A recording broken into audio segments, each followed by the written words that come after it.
our next speaker? Well, he is the strategic brain behind identity marketing and the campaigns that stay in your head well long after they have finished.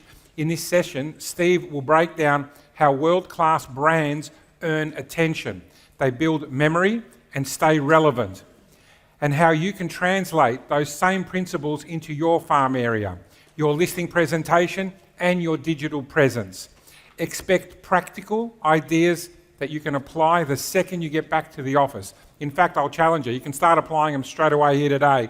Please welcome to the stage our dear friend, second time for Black Salt, Steve Osborn. My company, Identity Marketing, we've been around for the last 13 years, and our mission is to help our clients be seen, be remembered, and be chosen over and over and over. And over the last 13 years, we've worked with more than 100 different real estate companies to really help them refine their brand and how their brand looks in the market, their communications and how they sound, and then their marketing strategy, so how they take that brand out to the market to actually go to that next stage of growth, for whatever that stage of growth looks like for them. And one question I've been asked over and over and over the last 13 years is this. It's, Steve, our marketing just isn't cutting through anymore. How do we cut through? Because at some point, it used to stand out for us, but now it just feels like we're not cutting through. People aren't remembering us. The people that are using us tend to be our past clients and referrals, or people are going to REA and they're looking at who's sold the most in a certain area, and that's how they're making decisions. And it's getting more and more competitive, and we're finding it's harder to win the business that we used to win. And so we really want to cut through. How can you help us? And so that's the guts of today's talk. We're going to unpack how you can actually start to cut through again. Does that sound like something you'd like to learn more about? Yep, perfect. So in their book, Building a Brand-Driven Business, Scott Davis and Michael Dunn pose this really simple question. It's how much would you pay for a high-quality, 100% black cotton t-shirt? So this is the first activity for today. Take out your pens and just write down that number, how much you would pay for a high-quality black cotton t-shirt. So if you could all take out your pens and write this number down, then we're going to do a quick survey of the room. All right, all done? So starting at this end of the stage, how many people had a number that was under $50? Hands up nice and high. Excellent. What about people between $50 and $100? How many people had a number? What about bigger jump now? So bigger jump between 100 and 200. How many people had a number in that space? A few of you. And what about over $200? How many people had over $200? We've got one big spender on this table over here. So what's really interesting in that is you're essentially all buying the same thing, but you're all prepared to pay very different prices for it. So where does the value come from? Like, it's obviously not from the cotton or the stitching, it's from the brand inside the label, and that's what we call pricing power. And it's exactly the same in real estate. Some real estate companies naturally attract higher price listings. Some naturally attract lower price listings. Some attract higher fees. Some attract lower fees. Some real estate companies attract more recruitment opportunities. Some attract fewer. And this is where it connects to real estate, because it's not just the service, it's the brand and it's the story behind that. And to help emphasize that, I've got 3 different companies here that all sell plain black 100% cotton t-shirts in 3 very different price points. We've got James Pierce at $355, Lululemon, $79.95, and then Kmart, $29.95.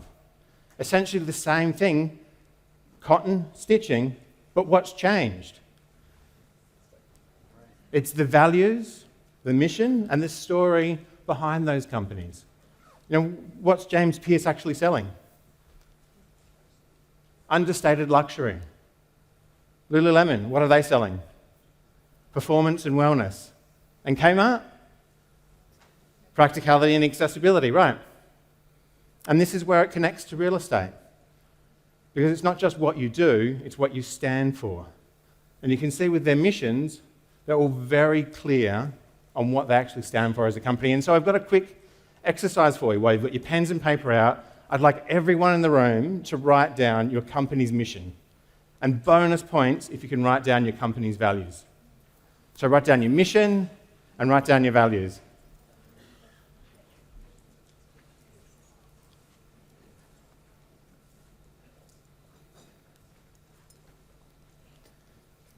One of the services we offer inside of our company is a brand and strategy marketing sprint, where over the course of 4 days we help companies work out their marketing and brand strategy and how they're going to take that to the market and actually grow over the coming 12 months.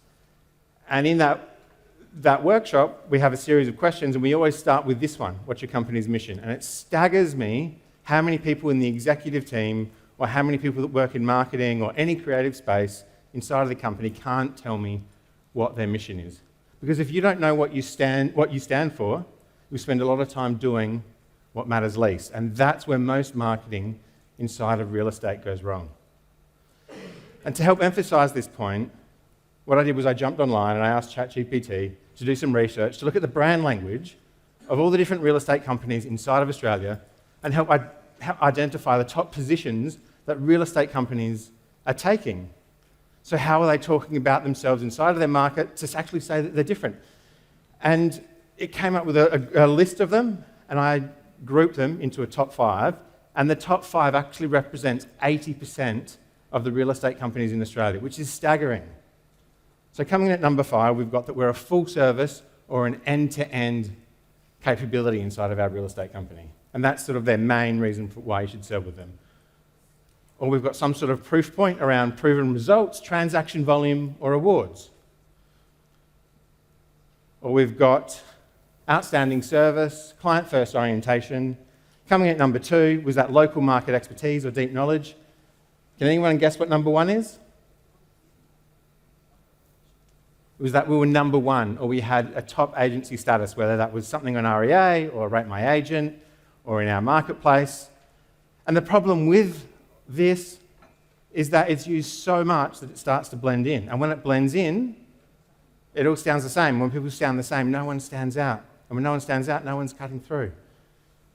And to help show you how that might look if other companies outside of real estate spoke the same way that a lot of real estate companies do, I've mocked up a few ads for a brand that we all know. Over 400 million pairs of shoes sold. Countless awards. Clearly, we know girls' soccer boots. Who feels inspired? This isn't the ad they ran. This is the ad they ran. Dream crazier. The photo says 1,000 words, and look at the tagline. They've changed it from just do it to just don't quit. Do we feel something looking at this? Or what about this? No one knows running like we do. With decades of experience, we're your local footwear experts. What if Nike ran an ad like that? Would that inspire you? This is what they actually ran. Rise, run, rest, repeat. The lone runner on the never-ending road carries the weight. Or what about this if they took number 1 in their category? The number 1 brand trusted by para-athletes worldwide. It feels silly at this point, doesn't it? This is what they actually ran. Greatness makes its own way. Find your greatness. Did anyone notice that there wasn't a single product in there at all from Nike? They weren't marketing any of their products. So what is Nike actually marketing? Sorry? Their brand? What else? What else might they be marketing? A feeling. Nike markets belief. They market belief. And that makes sense because they're clear on their mission. This is why I asked you to write down your mission before. Their mission is to bring inspiration and innovation to every athlete. And if you have a body, you're an athlete. And then their values filter all the decisions that they make in the way they treat their customers and how they show up in their marketing. So do the right thing, serve athletes, win as a team, create the future of sports. And you saw that earlier with the dream crazier, with all the girls in the soccer boots. And be on the offense always. Why don't these ads feel right for Nike? It's because their mission isn't something that sits on their website. It's not something that sits in their top drawer. It's not something that sits on their wall. It's something they actually live and they breathe every single day. And so over the course of today and tomorrow, here's 3 really good questions you can ask yourself to really get clarity on what your mission is. It's what's the belief that drives everything that we do? What do we stand for beyond selling houses? And what do we want people to feel when they see our brand or they see our marketing, because we all felt something when we saw Nike's marketing. And I've been thinking a lot about the types of real estate companies that I might expect to see here today. And so I've written 9 different mission statements to help you see the difference in how real estate companies can sound just by getting this right. So feel free to take cues from this. You might be that boutique real estate company. If you're that boutique real estate company that's really trying to do tailored marketing in your area and have a tailored approach to selling properties, then it might be that your mission is to move people, not just property. Or if you're that family real estate agency, where your mission might be to help people find the place that they're going to remember the most. Or you could be the lifestyle destination company, and that's to sell the feeling of home, not just the address. Or you could be that inner city agency, and it's to make inner city living feel effortless. 4 very different sounding real estate companies who essentially do the same thing. Once you get that right, then that can impact all of your marketing, because great marketing isn't about doing more, it's about doing what matters most more often. Now, you might have heard about this campaign. It's from Avis. They ran this back in 1962, and they did this because they were losing. For the last decade, they hadn't turned a profit. They were competing against Hertz. Hertz was number 1 in their category. They had a bigger fleet, they had more locations, they had more cars on the road, they had more staff. It was just really hard for Avis to compete against that. And they were tired of losing. And so they approached their marketing agency. And the marketing agency helped them flip the script on what being number 2 actually meant. And so they came up with this campaign called We Try Harder. And you might know it as We're Number 2. And so they started the first ad with Avis is only number 2 in our category, so why should you go with us? And then they listed all the reasons. And then they said, well, because we're number 2, we can't afford to make you wait. Because Avis is only number 2, we can't afford to give you a car with smudged mirrors. Because Avis is number 2, we can't afford to give you a car with a half-empty gas tank. Because Avis is number 2, we can't afford not to be nice. Because Avis is number 2, we just can't afford to give you cars with dirty ashtrays. The marketing technique they've used here is called making the obvious seem important. And what that does is it takes everyday things that you might take for granted that you do inside of your business for your customers and turns them into a point of difference that can be used in your marketing. And this worked for them. They had a 35% increase in revenue in 12 months and took the number 1 spot in their category. And it worked for them because they were really clear on what their mission was. Their mission was to work harder than anyone else to give every customer a clean car, a quick service, and a rental experience they can rely on. And how simple are their values? To work hard, to tell the truth, do the basics brilliantly, and make it easy. So they were really clear on where they were going as a company, and then their service matched what customers were seeing in terms of their marketing. And so I thought about how this could be used inside of real estate. And so I've got an example I'm going to go through. How many people here are individual solo agents? Could you raise your hands nice and high? Oh, fantastic. There's a lot of you. How many of you would compete against an EBU? And out of those, how many of you would like some advice on how to maybe position yourself differently in marketing to compete? Excellent. So, when someone sells with a solo agent, what do they actually get that's different from selling with an EBU? Personal experience, exactly. So, I'm assuming a solo agent would organise the photography, they'd probably organise the marketing themselves, they'd probably do all the open inspections, they'd meet all the buyers, they would then negotiate all the offers, they'd probably do the final negotiation of the sale, they'd probably put together a contract and walk the homeowners through until settlement. And so the key difference that they're getting is them, is the agent themselves. And so this could show up in marketing like this. So let's just assume that your name is Jess. It could be, with Jess, every open is personally managed. With Jess, every buyer is met. They're not handed off. With Jess, your buyer isn't delegated. She finds them. With Jess, negotiations are handled by her. Not a team. Yeah. Oh, your name is Jess. How good. And then it might look like this in terms of your marketing. I don't know whose phone number that is, so don't call it. I just put it in because the numbers looks good. But then in terms of ad placement, it then becomes like you've got this great creative message. How do we get it out there? So you've got some options around outdoor, so that might be some bus stop ads, or you might do something on the side of a building or some billboards. You've got things that you can put into people's letterboxes. You've got some newspaper ads that you can do. You've got some banner ads. You've got the guys from REA in the room. Speak to them about that. You could do a social version of this where it might show Jess interacting with buyers. You might do a 4K version of that and use that on streaming services. Or you could do an audio version of that and have that in Spotify radio ads. And what's really interesting is the social, the streaming TV, and the Spotify radio ads have almost identical targeting in that you can input your database into all of them, you can send ads to them, you can target a specific postcode, you can target people that have visited your website. And then it becomes a matter of, once we've done this, how do we then get that message out there consistently over 12 months? So let's assume that, there is 4 quarters in a year. Let's assume that you break it down into 6 different pieces of creative. So there might be, you might do 2 shoots a year, one at the start of the year, one in the middle of the year, where you're organising these 3 different types of ads, so 3 different shoots and 3 different outfits, just so it looks different. And then it could be that it looks like this, where it creates a peak of visibility.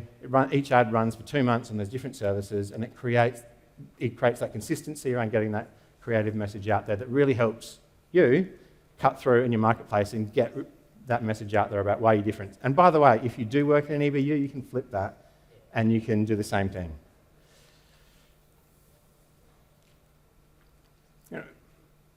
Avis had a 35% increase in sales because they were really clear on the 3 C's. Creativity, consistency, and clarity. And clarity is what Nike has. It's what Avis found. It's their mission, it's their values, and it's their audience, the people that they actually serve. Consistency is their content, their campaigns, and their communications, and how they actually show up. And creativity is how they stay fresh without losing who they are. I just literally gave you an example of how to do that over the course of 12 months. And the problem that I see a lot in real estate is most people start at the very top. They start with their creative. What are we going to put out there? How's that going to look? They haven't considered their mission, their values, their audience, and they haven't considered how we're going to do this consistently over time. And so everything that I show you from here on in relates back to these 3 C's. And I want to show you stuff from outside of real estate because let's get inspired. Let's take some cues from people that are doing some great things outside of real estate. Now, you'd think Specsavers would have really boring marketing. They sell glasses to give people better eyesight. Should have gone to Specsavers, that's right. But imagine this, landing in Sydney Airport. Welcome to Melbourne. They ran this ad this year. It went viral, blew up the internet for a week. They got on every single news station around the world. All it cost them was a few digital billboards. This is called earned media, where people go and take photos and they share those moments on socials and they talk about them. You're earning that media instead of having to pay for it. They're masters at this. They did this in Edinburgh, over in the UK this year. At first, it looked like the car just got stuck on a bollard, but no, it's a marketing stunt. All they had to do was get council approval. Again, broke the internet. This is the biggest billboard you can buy in the Southern Hemisphere. Specsavers have that ad. This marketing technique is called planned imperfection. It's where you're intentionally making mistakes. Same thing over in Auckland. Should have gone to Specsavers. Instead of putting boring corporate ads in the Melbourne Comedy Festival, they literally weave dad jokes in between them. Man walks into a bar. Ouch. Should have gone to Specsavers. Chicken crosses the road. What chicken? Should have gone to Specsavers. But this all works for them because they're really clear on who they are. They're here to change the lives of people through better sight and hearing. And their values, especially the one at the bottom, be bold, challenge the status quo, take smart risks. It aligns with everything that they do. So how many people here sell family homes? And that's sort of your bread and butter, and you really want to be positioned as that type of real estate agency. Well, I've got an idea as to how you could use planned imperfection, and it could show up like this. So instead of announcing that a home is for sale, You could honour the memories of the people that lived there by showing how they lived there. And that could become the piece that maybe you put in people's letterboxes, or that could be the piece that you put on socials. Just show what it was like to live there, because we all know what either lining up and being measured against a wall is, or doing that for our kids feels like. Couldn't we show that imperfection? Or if you're that boutique real estate agency where you're here to move people, not just property, you might show up with marketing that looks like this. Like the sun always found this spot first. Show what it's like to live in that home that you're selling. And you could even adjust your website, and on the homepage of your website, you could have these images take you through to the listing. And so if they're featured on the homepage every 2 weeks, this image changes, and it feels like your brand's actually evolving every 2 weeks. How's that cadence? IKEA is the last one that I want to show you. They have some incredible marketing for a company that sells flat pack furniture. Valentine's Day, 2013, they gave away free cribs for anyone that had a baby 9 months from today. Went viral. 2023, furniture in suggestive poses. Valentine's Day is kind of their thing. If you specialise in family homes, Valentine's Day should be your thing. Over in Quebec, they have a day called Moving Day, where 250,000 people move in the same day. These guys have been the unofficial sponsor of Moving Day since 2013 by giving out free boxes. They ask for nothing in return, but the catch is when you move, you tend to buy new furniture and you're holding an IKEA ad in your hands. Couldn't you be the unofficial sponsor if you're that community agency of every single person that moved in your postcode just by accepting boxes, recycling them, and giving them out to people in a way that doesn't take that much effort? You just need some recycling bins on the side of your office with some cool ads on the side of it. They gave away free billboards to anyone who wanted them. Free blinds to anyone who wanted them. The catch was there were IKEA ads on the other side. They sold out in the first day. They don't template their office openings. So you can see here they invited everyone down for fish and chips to announce the launch of a new opening, and for the first 6 months they had strategically placed bird poo on all the ads out in the marketplace, just to let you know that IKEA Brighton is now open. And then for their store opening in Oxford in the UK, they hired cars, drove them around the city with IKEA furniture strapped on the roof for a month, and let you know that we now do home delivery and we're open. So if you are opening an office, you don't need to just do the client night. There's so much more that you can do. And it makes sense because they're really clear on who they are. And the whole point of today is let's out-repeat. Let's not outspend our competitors, because if you're really clear on who you are, and you can do that consistently over time with some really good creative, you'll actually start to build trust. That trust is going to turn into business opportunities, which will turn into business growth, and that growth will create clarity on who you are, and you'll repeat that cycle. And I want to leave you on this one slide today. Now, look at this slide. Tell me, where does your eye go? That's right, it's drawn to one line. And that's the whole point of marketing and branding. I want you to ask yourself, if someone saw your marketing today, would they know what you do? Sorry, would they know what you stand for, or just what you do? Because the best marketing isn't louder, it's clearer. And if you don't know what matters most, you'll spend a lot of time doing what matters least. And that is where most marketing goes wrong. Stand for something. Show it often, and that's how you start to cut through and stop blending in. Thank you so much for your time today.